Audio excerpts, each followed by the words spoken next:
महाराष्ट्र में शिवनेरी नाम की एक जगह है। उस जगह में एक मंदिर है। मंदिर शिवाई माता का है। इतिहास में लिखा जाता है कि एक माँ उस मंदिर में अपने पुत्र की प्राप्ति हेतु मान्यता मांगने जाती है। मान्यता मांगती है कि उसे पुत्र रत्न की प्राप्ति हो। शिवाई माता प्रसन्न होती हैं और उस माँ को पुत्र रत्न की प्राप्ति हो जाती है। माता के प्रति कृतज्ञता दिखाने के लिए उस माँ ने अपने पुत्र का नाम उन्हीं अधिष्ठात्री देवी के नाम पर रख दिया। नाम रखा गया शिवा।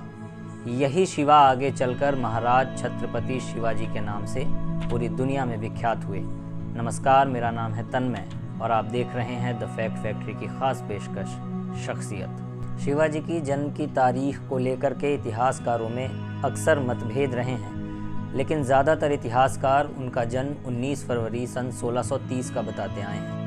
शिवाजी के पिता का नाम शाहजी भोंसले और माता का नाम माँ जीजाबाई था। जिस वक्त शिवाजी महाराज का जन्म हुआ उस वक्त उनके पिता शाहजी भोंसले एक युद्ध में थे। ध्यान देने वाली बात यह है कि शाहजी भोंसले अपने ससुर जाधव राव के खिलाफ ही युद्ध लड़ रहे थे। शिवाजी का ज़्यादातर वक्त उनकी माँ के साथ बीता। यही कारण था कि शिवाजी पर उनकी माँ जीजाबाई का बहुत ज़्यादा प्रभाव पड़ा। तत्कालीन पद्धति के अनुसार शिवाजी को बचपन में महाभारत, रामायण, इतिहास एवं पुराणों की गाथाएं सुनाई गईं। यही उनकी शिक्षा की शुरुआत थी। तत्कालीन परिस्थितियों के अनुसार महाराज छत्रपति शिवाजी को मुस्लिम दरबार में उमराव बनने के योग्य बनाया जा रहा था।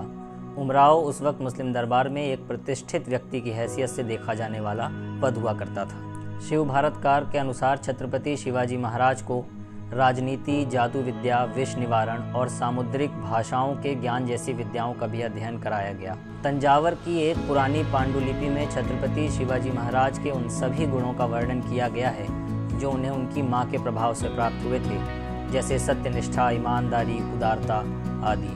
बचपन में छत्रपति शिवाजी महाराज के 3 दोस्त हुआ करते थे, तानाजी, येसाजी और बाजी।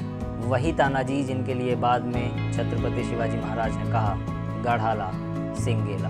साल 1640 में उनके पिता ने उनका विवाह 12 वर्ष की उम्र में बेंगलोर की साईबाई से कर दी। साईबाई से ही उनके पुत्र शंभाजी का जन्म हुआ। जैसे जैसे छत्रपति शिवाजी महाराज बड़े होते जा रहे थे, कूटनीति और युद्ध नीति में उतने ही निपुण भी होते जा रहे थे। साल 1646 में मात्र 16 साल की उम्र में पहली बार छत्रपति शिवाजी महाराज ने अपने जौहर का प्रदर्शन किया। छत्रपति शिवाजी महाराज ने बीजापुर के किलेदार से बेहद ही कूटनीतिक तरीके से तोरणा का किला बिना किसी युद्ध के हासिल कर लिया। इस जीत में उन्हें 2 लाख होन का खजाना भी प्राप्त हुआ। उस वक्त एक होन में 2.8 ग्राम का वजन हुआ करता था। इसके 2 साल बाद साल 48 में छत्रपति शिवाजी महाराज ने नीलकंठ राव की पारिवारिक लड़ाई का फायदा उठाते हुए पुरंदर के किले पर भी कब्जा कर लिया। इन जीतों ने छत्रपति शिवाजी महाराज के अंदर जोश भर दिया था। वे स्वराज्य की स्थापना करना चाहते थे और शायद इसी वक्त वो दृढ़ संकल्पित हो चुके थे। उस समय दरबार की तहजीब सिखाने के लिए बच्चों को दरबार में ले जाया जाता था। शाहजी भोंसले भी शिवाजी को दरबार में चलने के लिए बार बार कहते रहे, पर शिवाजी हर बार मना करते रहे। दरबारियों में इस बात को लेकर के कानाफूसी होने लगी तो बाद में शिवाजी मान गए। दरबार में जाकर उन्होंने आदिल शाह के सामने नाम मात्र की कोर्निश की। कोर्निश यानी कि सलाम बजाना। शिव छत्रपति के सप्त प्रकरणात्मक चरित्र में कहा गया है कि शिवाजी ने दरबार में झुकने से साफ मना कर दिया था। उन्होंने कहा कि वे यवन हैं और हम हिंदू, हमें उनके सामने नहीं झुकना चाहिए, वे अपवित्र होते हैं। वे इस बात से इतने व्यथित थे कि वापस लौटने पर शिवाजी ने अपने वस्त्र बदले और स्नान भी किया। धीरे धीरे शिवाजी की ख्याति बढ़ती चली गई। उस वक्त औरंगज़ेब दक्षिण में हुआ करता था।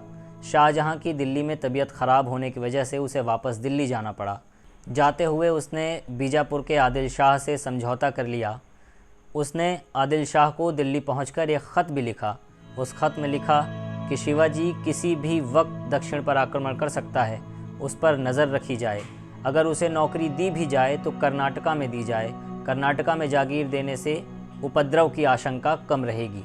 औरंगज़ेब के दिल्ली जाने के बाद बीजापुर के आदिल शाह ने वाई प्रांत में एक नया सूबेदार नियुक्त किया। नाम था अफजल खान। अफजल खान को उसने रत्न जड़ित एक तलवार तोहफे में दी और कहा कि शिवाजी का खात्मा कर दो। अफजल खान एक बेहद ही क्रूर व्यक्ति था। शिवाजी को मारने की मुहिम पर जाने से पहले ही उसने अपनी बीवियों को पानी में डुबो कर मार डाला, सिर्फ इसलिए क्योंकि उसे डर था कि उसके बाद उसकी पत्नियां किसी के साथ रिश्ते न बना लें। अफजल खान की क्रूरता का एक और उदाहरण अफजलपुर के एक शिलालेख में भी मिलता है, जिसे खान ने स्वयं लिखवाया था। उस शिलालेख में अफजल खान ने अपने बारे में लिखवाया, कातिले मुतमारिदान काफिरान शिकंदम बुनियाद बुतान, यानी मैं काफिरों और विद्रोहियों का सफाया करने वाला हूँ और मूर्तियों की नींव तक उखाड़ देने वाला व्यक्ति हूँ। अफजल खान की क्रूरता का एक नमूना उसके एक फ़ारसी सिक्के पर भी अंकित है।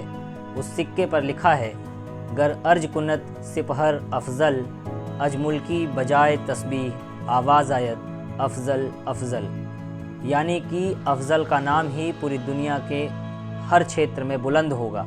अफजल खान ने कई जगहों पर अपने आप को खुदा से भी बड़ा बताने की कोशिश की है। उसने तुलजापुर जाकर तुलजा माता मंदिर में भी तोड़फोड़ की। तुलजा भवानी भोंसले वंश की कुल देवी हुआ करती हैं। नलवड़ी पहुंचकर अफजल खान ने महाराज के साले बजाजी निम्बालकर को भी झूठे आरोपों में गिरफ्तार कर लिया। बाद में महाराज छत्रपति शिवाजी महाराज ने 60,000 रुपये भरकर अपने साले को रिहा करवा लिया। अफजल खान ने शिवाजी को एक पत्र लिखा जिसमें उसने कुछ झूठे आरोप लगाए। बदले में शिवाजी ने भी एक पत्र लिखा। पत्र में अफजल खान की तारीफ की गई थी। उनसे कहा गया था कि अगर अफजल खान जवाली आकर छत्रपति शिवाजी महाराज से मिलते हैं तो वे उसके सामने अपने सारे शस्त्र रख देंगे। मुलाकात करने के लिए खान राज़ी हो गया। मुलाकात की शर्तें तय की गई। अफजल खान के वकील कृष्णाजी भास्कर और महाराज के वकील पंताजी ने मुलाकात की शर्तें तय की। वे शर्तें थीं कि शामियाना शिवाजी ही तैयार करेंगे, मुलाकात प्रतापगढ़ किले के नीचे होगी और अपने साथ केवल 2 सेवक और एक वकील को ही लाया जा सकेगा। आखिरकार 10 नवंबर 1659 के दिन अफजल खान और महाराज शिवाजी की मुलाकात हुई। शिवाजी को इस बात का शायद पहले से ही आभास था कि अफजल खान किसी तरह का छल करेगा, इसलिए उन्होंने पहले ही बगनखा पहन रखा था। बगनखा एक किस्म का हथियार होता है जिसे पंजों पर पहना जाता है। उसमें शेर के नाखून की तरह ही धारदार हथियार लगे होते हैं। अफजल खान ने शिवाजी महाराज को देखकर उनसे गले मिलने की इच्छा जताई। भरोसा जताने के लिए अफजल खान ने अपनी तलवार अपने वकील कृष्णाजी भास्कर के हाथों में सौंप दी। गले मिलते ही अफजल खान ने शिवाजी का सर अपनी बाईं बगल में दबा लिया। इतिहास का दैनिक अंकन करने वाले चिरनीस बखर ने यह देखकर लिखा है कि उस वक्त शिवाजी अफजल खान के सामने द्वितीया के चंद्रमा के समान नजर आ रहे थे। अफजल खान ने शिवाजी के सीने पर कटार भोंकनी चाहिए, मगर शिवाजी ने अपने वस्त्रों के नीचे बख्तर पहना हुआ था। शिवाजी इस वार से बिल्कुल चौकन्ने हो गए और अपने हाथ में पहने हुए बगनखे से अफजल खान के पेट को चीर दिया। अपने दाएं हाथ से बिछुए का लगातार प्रहार करते रहे। अफजल खान इस प्रहार से चित्त पड़ गया। जैसे ही शिवाजी छूटे, उन पर अफजल खान के वकील कृष्णाजी भास्कर ने तलवार चलानी चाहिए।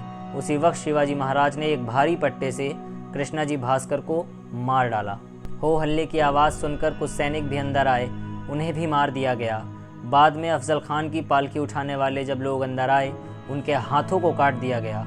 इसके ठीक बाद संभाजी कागजी ने अपनी तलवार निकालकर अफजल खान का सर उसके धड़ से अलग कर दिया। अफजल खान को मारने के मात्र 13 दिन बाद ही महाराज शिवाजी ने कोल्हापुर को भी जीत लिया। इसके बाद पन्हालगढ़ को भी जीता।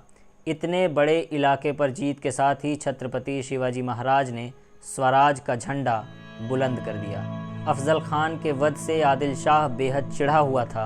वह शिवाजी को अब भी मारना चाहता था। इसके लिए उसने सिद्दी जौहर को नियुक्त किया। सिद्दी जौहर को छत्रपति शिवाजी महाराज को मारने के लिए भेजा गया, मगर महाराज की सूझबूझ और बाजी प्रभु के युद्ध कौशल की वजह से वह सफल नहीं हो पाया। बाजी प्रभु उससे लड़ते हुए वीरगति को प्राप्त हुए। 2 महीने बाद इस हार से हारे हुए सिद्दी जौहर ने जहर पीकर आत्महत्या कर ली। मराठी का एक शब्द है गानिमी कावा। गानिमी का अर्थ होता है छिप कर, वहीं कावा का मतलब होता है आक्रमण करना, यानी छिप कर आक्रमण करना। आम भाषा में कहा जाए तो छापामार युद्ध। इस छापामार युद्ध की शुरुआत भी छत्रपति शिवाजी महाराज ने ही की थी। गानिमी कावा ग्रंथ में स्वयं छत्रपति शिवाजी महाराज ने छापामार युद्ध के बारे में विस्तार से बताया है। यह इतनी प्रचलित युद्ध प्रणाली थी कि साल 1958 में हुई क्यूबन क्रांति में भी इस युद्ध प्रणाली का इस्तेमाल किया गया।